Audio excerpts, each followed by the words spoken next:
It's early morning on a grouse moor in northern England. Hen harriers circle above as gamekeeper Morgan Brown approaches feeding poles. Well, I'm up here every morning for 8 o'clock.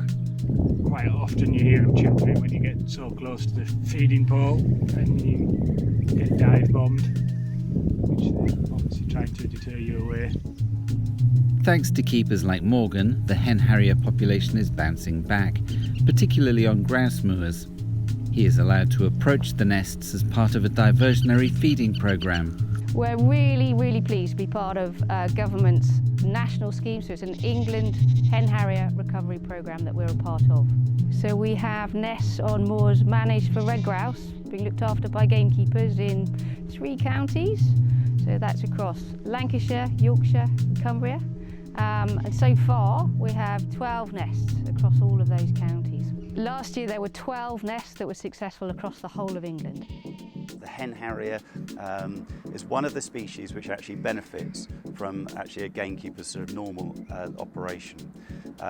They actually benefit from having this mosaic of different habitats. The hen harrier nests on the ground, and they're quite smelly nests, and so it's quite easy for a fox to be able to locate and find them. Hen harriers are vulnerable to being eaten by foxes and stoats, and gamekeepers will control those numbers at this time of year so that other things can also breed really well on the moors. So curlew, lapwing, golden plover, they're all nesting on the ground, so they all benefit from the same kind of management. And that also produces a larder of food for the hen harriers, which might attract them into the grouse moors in the first place.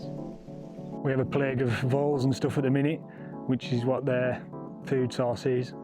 So they seem to love our moor for some reason, and the nesting areas are brilliant for them. They do damage, but with the diversionary feeding slows that process down a hell of a lot. We have noticed with the brood of grouse we have about, and this don't seem to be touching them at the minute, so fingers crossed it is doing the job. It stops the chicks whinging at the mother for her to go hunting, so us feeding her stops her hunting, and the male, the only thing he's bringing back to the nests at the minute is voles anyway. So the moor is home to many species. There are numerous bog owls, a goshawk male, 2 buzzards, 100 gulls and 2 marsh harriers like this one.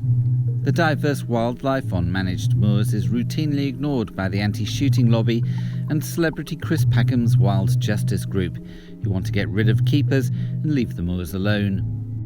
We have huge tracts of heather moorland, and other nations are trying to mimic that and replace and reseed and get their heather moorlands back up to the standards that we've got here.